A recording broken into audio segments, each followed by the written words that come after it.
اور قرآن پاک نے فرمایا وَإِن تَدْعُ مُثْقَلَةٌ إِلَىٰ حِمْلِهَا لَا يُحْمَلْ مِنْهُ شَيْءٌ وَلَوْ كَانَ ذَا قُرْبَىٰ. صاف قرآن پاک نے فرمایا اگر کوئی بوجھل آدمی، بہت بوجھ والا آدمی، وہ دوسرے کو کہے گا کہ میرا بوجھ اٹھا لو، تھوڑا سا اٹھا لو، کچھ کم ہو جائے یا پورا ہی اٹھا لو، وہی اس کو مثقل کہتے ہیں عربی میں، مثقلہ. وَإِن تَدْعُ مُثْقَلَةٌ إِلَىٰ حِمْلِهَا، اپنے بوجھ کی طرف دوسرے کو بلائے گا، آ جا میرا بوجھ تو اٹھا لو. وَإِن تَدْعُ مُثْقَلَةٌ إِلَىٰ حِمْلِهَا لَا يُحْمَلْ مِنْهُ شَيْءٌ، کچھ بھی نہیں اٹھایا جائے گا اس سے. وَلَوْ كَانَ ذَا قُرْبَىٰ، اگرچہ اس کا قریبی رشتہ داری کیوں نہ ہو، یعنی باپ اور ماں کیوں نہ ہو، بیٹا ہی کیوں نہ ہو. اس طرح سے یہود کو فرمایا اللہ تعالیٰ نے وَاتَّقُوا يَوْمًا لَا تَجْزِي نَفْسٌ عَن نَفْسٍ شَيْئًا وَلَا يُقْبَلُ مِنْهَا شَفَاعَةٌ. فرمایا دیکھو کسی کی سفارش بھی قبول نہیں ہوگی، کسی کی سفارش بھی، کیونکہ عام طور سے جب آدمی پھنس جاتا ہے کہیں کسی مصیبت میں، کہیں گرفتار ہوتا ہے، تو دو تین چیزیں ہیں جس کی وجہ سے وہاں سے چھوٹ کے آتا ہے. یا تو کوئی بڑا سفارشی آ گیا اور سفارش کر لی اور چھوٹ کے آ گیا وہ، یا اگر سفارش نہیں ہے تو مال و دولت دے دیا جاتا ہے، اتنا فدیہ دے دیا، اتنا بدلہ دے، اتنے لاکھ دے دیا، اپنے آدمی کو چھڑا کے لائے عذاب سے. یا یہ ہے کہ اپنے پاس اتنا افرادی پاور ہے اور اتنی طاقت ہے، وہ جا کے افراد کی بنیاد پر ایک بڑا ہنگامہ کر لیا اور سینکڑوں لوگ جمع ہو گئے، ہزاروں لوگ جمع ہو گئے اور غالب آ گئے اور اپنے ساتھی کو چھڑا کے لائے. تو اللہ تعالیٰ نے سب کی نفی کر دی. فرمایا یوم لا تجزی نفس عن نفس شیئا ولا يقبل منها شفاعۃ، کوئی سفارش کرنے کے لیے آئے گا ہی نہیں، کوئی آگے نہیں بڑھے گا اور قبول بھی نہیں کی جائے گی. ولا یؤخذ منها عدل، کوئی معاوضہ دینا چاہے معاوضہ بھی میں نہیں دوں گا. ایک جگہ فرمایا قرآن پاک نے اگر زمین پر سونا دیا جائے، جتنی زمین ہے یہ ساری سونے سے بھر دی جائے اور اسے کہے گا اتنا سونا ہے اللہ لے لے، اس کو چھوڑ دے، یا کوئی آدمی خود سونا دے دے مجھے چھوڑ دے، اللہ تعالیٰ فرمائیں گے تب بھی نہیں. اور کوئی کہے گا جتنا زمین میں ہے اتنا اور اس سے اور دگنا دے دوں گا، اللہ تعالیٰ فرمائے تھے تب بھی نہیں چھوڑوں گا. چھوٹ ہو ہی نہیں سکتی. اولا تو کسی کے پاس کچھ ہوگا نہیں، سب ننگے ہوں گے سوائے خواص کے، تو اس لیے کیا چیز دے دیں گے بدلے میں؟ دو چیزیں ہوگی، وَلَا هُمْ يُنصَرُونَ، کہیں سے مدد بھی نہیں آئے گی. تو سب کی نفی کر دی اللہ تبارک تعالیٰ نے. اب سوال یہ ہے کہ ادھر سے تو اہل سنت والجماعت کا عقیدہ تو یہ ہے کہ بھائی شفاعت بھی ہوگی، سفارش بھی ہوگی، وہ تو ایمان والوں کے بارے میں ہے. یہاں مسئلہ ہے بے ایمان کا. کس کا؟ جی، جو ایمان لے کر ہی نہیں آیا، وہ چاہے نبی کا بیٹا ہی کیوں نہ ہو، کہ کسی نبی کا بھائی کیوں نہ ہو، کسی نبی کی بیوی کیوں نہ ہو، تو اس کے لیے صاف قرآن پاک نے فرمایا کہ ان کی بخشش نہیں ہوگی، کوئی سفارش بھی نہیں کر سکے گا. اور وہ مثالیں اللہ تبارک تعالیٰ نے قرآن پاک میں دی. مثلا لوط علیہ السلام کی بیوی اور نوح علیہ السلام کی بیوی، دونوں کا تذکرہ قرآن پاک میں ہے. آپ نے فرمایا کہ دونوں کی دونوں دوزخ میں جائیں گے، تو سب دوزخ میں جائیں گے، کوئی ان کو بچائے گا نہیں. نوح علیہ السلام کے بیٹے کا تذکرہ قرآن پاک میں ہے، تو بالکل بخشش نہیں. ابراہیم علیہ السلام کے باپ آزر کا تذکرہ ہے، اگر بعض لوگ اس میں کہتے ہیں وہ چچا تھا، کیا بہرحال تو قرآن پاک نے اب فرمایا. کیا فرمایا؟ چلو چچا ہی مان لیجئے، تو چچے کو تو بچا سکتا ہے نا کوئی، ہے نا، تو وہ بھی تو قریبی رشتہ ہے. اس لیے حدیث پاک میں ہے چچا مثل باپ کے، چچا مثل، اتنا قریبی رشتہ صاف فرمایا بالکل نہیں. تو اس طرح سے وہاں نفی کر دی گئی. لیس للانسان الا ما سعی، کسی کو کسی کا ایمان کسی کے کام نہیں آ سکتا. تو یہ جو بھوت سوار تھا یہود نصارہ کے اوپر، اس بھوت کو توڑ کے رکھ دیا اور مسلمانوں کو بتا دیا کہ تم اس وہم میں نہ رہنا اور یہ خیال نہ رکھنا کہ ہمارے آبا و اجداد تو اتنے اور بڑے اور وہ تھے پدرم سلطان بھوت، یہ ذہن سے نکال لینا، اپنے ایمان اور اپنے اعمال کی فکر کر لینا. یہ ہے. ہاں شفاعت کا انکار نہیں ہے. وہ کس کس کی شفاعت کر لیں گے اور کون کر لے گا؟ اور ایک ہے من دونہ، یہاں آیا لیس لہ من دونہ ولی ولا شفیع. من دونہ کا مفہوم الگ ہے، اللہ کے علاوہ، اور وہ جو شفاعت ہے وہ باذنہ ہے. کیا؟ یہ قرآن پاک میں بہت جگہ ہے. من ذا الذی یشفع عنده الا باذنہ، اس کو شفاعت بالاذن کہتے ہیں. کیا؟ نیابتاً. وہ دراصل اللہ تعالیٰ ہی کی سفارش تو خود ہے. وہ کیا ہے؟ شفاعت کی 3 قسمیں لکھی ہیں علماء کرام نے. شفاعت بالوجاہت، شفاعت بالوجاہت کے معنی آتے ہیں روب داب سے، اثر و رسوخ سے اور اپنے دبدبے سے سفارش کر لینا. جیسے کوئی بہت بڑا آدمی کسی چھوٹے آدمی کو سفارش کر لیتا ہے، کوئی بہت بڑا وزیر جو ہے وزیر اعظم کسی چھوٹے ملازم کو فون کر لیتا فلاں کام کر لو، اگرچہ وہ قانون کے خلاف ہو، وہ تو اس کو ماننا ہی پڑتا ہے، کیا کریں گے جناب، اوپر سے ہی حکم آیا ہے، کرنا پڑے گا۔ اب وہ مجبور ہے وہ کرنے کے لیے، اور دستخط کرنے کے لیے، وہ فائل بنانے کے لیے، جو بھی ہو اوپر سے آگے۔ اس کو شفاعت بالوجاہت کہتے ہیں۔ کیا؟ بالوجاہت، اپنے وجاہت سے، اپنے روب داب سے۔ دوسری شفاعت ہے شفاعت بالمحبت۔ شفاعت بالمحبت کے معنی آتے ہیں کہ سفارش کا ذریعہ محبت بن گیا۔ مثلا کوئی بہت بڑا آدمی ہے، کوئی بڑا وزیر ہے، اب ایک شخص اس کے پاس آ گیا، اب وہ مجرم ہے تو اس کو بند کر دیا گیا، یا اور کوئی اس کا کام ہے، اب وہ اس کی بیوی اور اس کی بیٹی اور اس کے اولاد کو اس سے سفارش کرواتا ہے۔ اب بیوی جو ہے وہ پیچھے لگ گئی کہ نہیں اس کا کام کر لو، اس کو چھوڑ دو، وہ کر لو، یہ کر لو، نہیں تو میں ناراض ہو جاؤں گی، میں روٹھ جاؤں گی، کھانا پکانا بھی چھوڑ دیا، ادھر سے اولاد بھی آ گئی۔ اب وہ مجبور ہو جاتا ہے، کیا کریں گے، ادھر سے بیٹا بھی ہے، ادھر سے بیوی بھی ہے، ادھر سے بچی بھی ہے، یہ سارے لوگ۔ تو اب محبت کی وجہ سے وہ ماننے کے لیے تیار ہو گیا، محبت کی وجہ سے ماننے کے لیے، تو اس کو شفاعت بالمحبت کہتے ہیں۔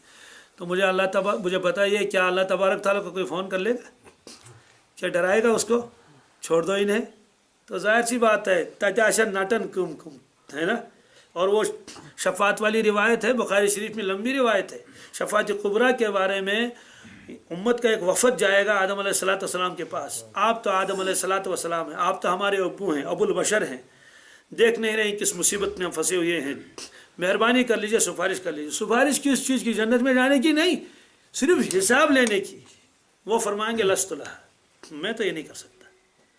تو صرف یہ سفارش یہ نہیں کریں گے، وہ چھوڑ دیجئے، صرف یہ سفارش کرنی ہے، ان کو کیا کر لیجئے، حساب لے لیجئے۔ وہ بھیجیں گے ان کو نوح علیہ السلام کے پاس، وہ بھی معذرت کریں گے۔ وہ بھیجیں گے ان کو ابراہیم علیہ السلام کے پاس، وہ بھی معذرت کریں گے۔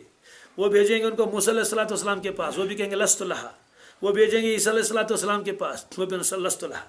پھر آخر میں عیسیٰ علیہ السلام رسول اللہ صلی اللہ علیہ وسلم کا پتہ بتا دیں گے کہ آج تو اللہ کے ساتھ کوئی بات ہی نہیں کر سکتا، نہ کلیم اللہ، نہ روح اللہ، نہ کوئی صفی اللہ، کوئی نہیں سوائے رسول اللہ صلی اللہ علیہ وسلم کے۔ تو لمبی روایت ہے، تو رسول اللہ صلی اللہ علیہ وسلم یوں نہیں جائیں گے یا اللہ ان کو چھوڑ دیجیے، ایسا نہیں ہے۔ فرمایا میں جاؤں گا اس جگہ پر اور ایک سجدہ کر لوں گا، اتنا لمبا روایت میں آتا ہے 7 دن 7 راتیں گزر جائیں گی۔ کتنی؟ یعنی جیسے دنیا میں 7 دن اور 7 راتیں، وہاں تو دن رات تو ہوگا ہی نہیں، اتنا لمبا۔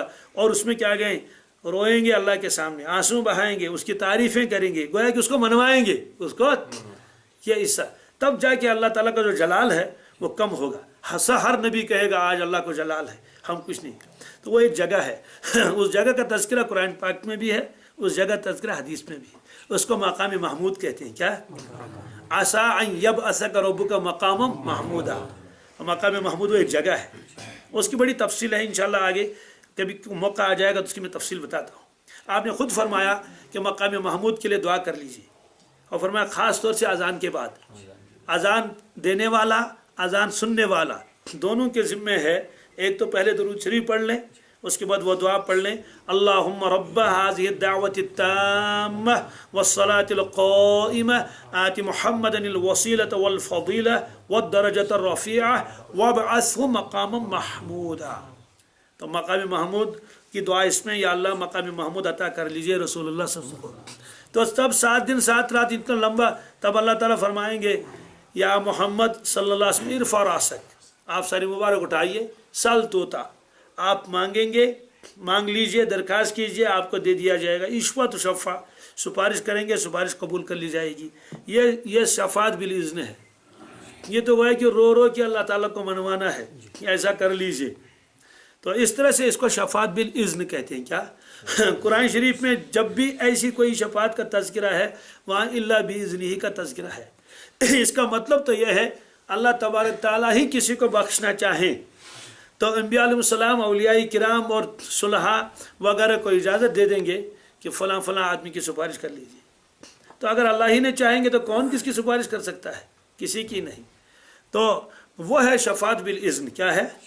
ہاں، تو اللہ باذنہ کا مفہوم الگ ہے اور من دونہ کا الگ ہے۔ تو اللہ تعالیٰ نے اس میں فرمایا کہ یا رسول اللہ صلی اللہ علیہ وسلم، آپ واعظ و تبلیغ اس طبقے کے سامنے خصوصیت کے ساتھ کیجیے، خصوصی واعظ۔ کیا؟ جو لوگ ڈرتے ہیں اس بات سے، جنہیں خوف ہے کہ ان کو اللہ تبارک تعالیٰ کے سامنے جمع کیا جائے گا اور ان سے حساب لیا جائے گا، اور ان کو یہ بھی یقین ہے کہ اللہ کے علاوہ ہمارا کوئی ولی بھی نہیں ہے، ہمارا کوئی شفیع بھی نہیں ہے، اگر کوئی ہوگا تو وہ اللہ جب چاہیں گے تب، تو ورنہ نہیں. لعلہم یتقون، تاکہ وہ اور زیادہ متقی ہو جائیں، اور زیادہ ڈریں. اور یہ بات ہے کہ جب بشارت سنائی جاتی ہے تو لوگوں کی کیفیت بدل جاتی ہے. صحابہ کرام کو بشارت دے دی گئی، فلاں بھی جنتی، فلاں بھی جنتی، فلاں بھی جنتی. تو اس کے بعد انہوں نے یہ نہیں کیا جناب اب تو ہم جنتی ہیں، آپ فجر کیوں نہیں پڑھ رہے ہیں؟ ہم تو جنتی ہیں. آپ نے روزہ نہیں رکھا؟ نہیں صاحب ہم تو جنتی ہیں، ہم کو سرٹیفکیٹ مل گیا. نہیں، الٹا معاملہ ہوا. کیا؟ جتنی عبادت اور ریاضت اس سے پہلے کرتے تھے اس سے زیادہ کرنے لگے شکرانے میں، کہ اللہ نے جب اتنا احسان کیا دنیا میں ہی، گویا کہ ابھی امتحان ہی چل رہا ہے، ابھی تو دنیا میں ہی تو تھے، یہ امتحانی گاہ ہے نا، امتحان گاہ ہے، ابھی دنیا میں ہی ہے اور رزلٹ بتا دیا گیا، یہ بھی جنتی، یہ بھی جنت، یہ بھی رزلٹ ہے نا، یہ انجام بتایا گیا. صحابہ کرام کو انجام بتایا گیا. ابو بکر فی الجنہ، عمر فی الجنہ، عثمان فی الجنہ، علی فی الجنہ، عبد الرحمن ابن عوف فی الجنہ، ابو عبیدہ ابن جراح فی الجنہ، طلحہ فی الجنہ، زبیر فی الجنہ، سعد فی الجنہ، سعید فی الجنہ. تو یہ سارے لوگوں کو جنت جنت جنت بتایا جا رہا ہے. عشر مبشرہ کو یہی تو بشارت ہے نا، یہ تو انجام ہے. اب اس کے بعد ان لوگوں نے کیا کیا کہ جتنے اعمال کرتے تھے ان میں اضافہ ہوا. ان میں اگر مسلمان کو یہ یقین بھی ہو جائے کہ جناب میری سپارش تو ہو ہی جائے گی، تو اس کو کیا کرنا چاہیے؟ اس کو تو اور زیادہ اعمال کرنے چاہیے. جب اللہ نے ایسی بڑی دعوت دے دی، ایسی بڑی نعمت دے دی، تو یہ فرمایا. اب اس کے بعد اللہ تعالیٰ فرماتے ہیں وَلَا تَطْرُدِ الَّذِينَ يَدْعُونَ رَبَّهُمْ بِالْغَدَاةِ وَالْعَشِيِّ. جب آپ یہ آیت پڑھیں گے اس میں واو لکھا رہتا ہے، بالغداوتی نہیں پڑھیں گے، اس کو بالغداتی. واو رسم الخط کا ہے، یہ لکھا جاتا ہے، پڑھا نہیں جاتا. اس لیے دنیا کی کوئی طاقت اس واو کو ہٹا نہیں سکتی، حالانکہ اس پر کوئی حرکت نہیں، زبر نہیں، زیر نہیں، پیش نہیں، جزم نہیں، لیکن واو پڑھنا نہیں، لکھنا ہے. بالغداتی پڑھنا ہے اور واو کا لکھنا ضروری ہے.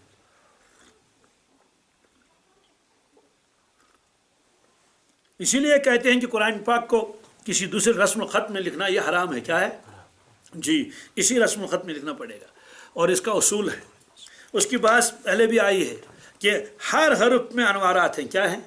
اگر یہ واو آپ نکال دیں گے کہ اس کی تو کوئی ضرورت ہے ہی نہیں، جب یہ تلفظ میں آتا ہی نہیں ہے تو لکھنے کی ضرورت ہی کیا ہے؟ فرمایا وہ انوارات کم ہو جائیں گے. وہ انوارات، اسی لیے قرآن پاک میں آپ دیکھیں گے وَأَقِيمُوا الصَّلَاةَ وَآتُوا الزَّكَاةَ، واو کا تذکرہ کہیں نہیں آیا. صلات پڑھ لیا، لیکن لکھا جاتا ہے صاد لام پھر واو، اور پڑھا جاتا ہے کیا؟ الف. صلات، تو صلات پڑھا جاتا ہے، لکھا جاتا ہے واو کے ساتھ. زکوٰۃ پڑھا جاتا ہے، لکھا جاتا ہے واو کے ساتھ. دونوں کو پڑھنا ضروری ہے. ایک تو ہے کہ زبان کا اسلوب یہی ہے، پھر قرآن پاک کا رسم الخط، یہ اللہ کے نبی صلی اللہ علیہ وسلم اس کو توقیفی کہتے ہیں. انہوں نے ایسے ہی فرمایا، قیامت تک ایسا ہی رہے گا، اس کو بدل نہیں سکتے. تو ان چیزوں کا معاملہ نہیں جاننا چاہیے. آپ کے انگریزی میں بھی ہے، بہت سارے الفاظ لکھے جاتے ہیں، پڑھے نہیں جاتے. مجھے بتائے نائف کے اندر شروع میں کے ہے یا نہیں؟ وہ فضول ہے یا ہے فضول کہ کیا کارآمد ہے؟ لکھنا پڑے گا نا، لیکن تلفظ میں تو نہیں آئے گا. اور واک اور ٹاک، اس کے درمیان میں جو ایل بیٹھا ہوا ہے، خامہ خامہ جگہ گیر رکھے اس نے، اگر اس کو نکال دیا جائے WA کے ہی لکھ دیں سیدھے، کیونکہ اس کو تو تلفظ میں تو آتا نہیں ہے، لیکن لکھنا پڑے گا. کیوں؟ رسم الخط کا وہی اصول ہے. وہ نہیں لکھیں گے تو وہ حرف وہ نہ رہے گا اور کچھ ہو جائے گا. تو یہاں بالغداتی کو بالغداتی پڑھنا، بالغداوتی. جی، اس کو میں نے خود بھی سنا ہے. بعض لوگ جو ہیں وہ چونکہ واو لکھا ہوا ہے تو وہ جو پڑھیں گے تو بالغداوتی والعشی. جی، تو اس آیت کا شان نزول کیا ہے، اس کا مطلب کیا ہے؟ اس میں اللہ تعالیٰ فرماتے ہیں یا رسول اللہ صلی اللہ علیہ وسلم، ان لوگوں کو آپ اپنے سے دور نہ کر لیجئے جو صبح شام اللہ کی عبادت کرتے ہیں اور اللہ کی رضامندی چاہتے ہیں، ان کو دور نہ کر لیجئے. اس کا کیا مطلب ہے؟ ایک مرتبہ مکہ شریف کے کچھ لوگ جو بڑے بڑے مالدار تھے، بہترین لباس والے، وہ آئے اور انہوں نے یہ کہا کہ یا رسول اللہ صلی اللہ علیہ وسلم، ہم بھی آپ کی بات سنتے، واعظ و تبلیغ، لیکن ہم دیکھتے ہیں کہ آپ کے ارد گرد تو صرف غربا ہیں، فقراء ہیں، یہ غلاموں کی جماعت ہے. یہ بلال حبشی ہیں اور یہ سلمان فارسی ہیں، وہ بھی تو آزاد کا تو غلام تھے. یہ صہیب رومی ہے، یہ مقدام سوڈانی ہے، اور کون کون ہے تو اس لیے ہم کو شرم آتی ہے کہ ہم ان کے پاس بیٹھے. آپ ایسا کر لیجئے، جب ہم آیا کریں ان کو بتا دیجیے آپ ہٹ جائیے، آپ ان کو ہٹا لیجئے، یہ دور رہے ہم سے. اور دیکھ رہے ہیں کہ ان کے کپڑے کیسے ہیں، چونکہ غریب صحابہ کے کپڑے جو تھے وہ اون کے تھے. کیا تھے؟ تو اس میں پسینہ بھی آتا تھا، اور کوئی ٹھاٹ باٹ تو تھے بھی نہیں ان لوگوں کے. کہہ لیں گے ہمیں تو شرم آتی ہے. یہ کبر غرور کا عالم تھا. کفار کو تو چھوڑ دیجئے، خود اس وقت جو دنیا کے لوگ اپنے آپ کو بہت ہی مہذب کہتے ہیں، انگریز، وہ بھی گوارہ نہیں کرتے ہیں کوئی بڑا آدمی چھوٹوں کے پاس بیٹھے گا ہی نہیں. بڑوں کی قطار الگ ہوگی اور چھوٹوں کی قطار الگ ہوگی. جی، ان کی اپنی اپنی جگہ متعین ہے. تو یہ تو صرف اسلام ہے، یہ تو صرف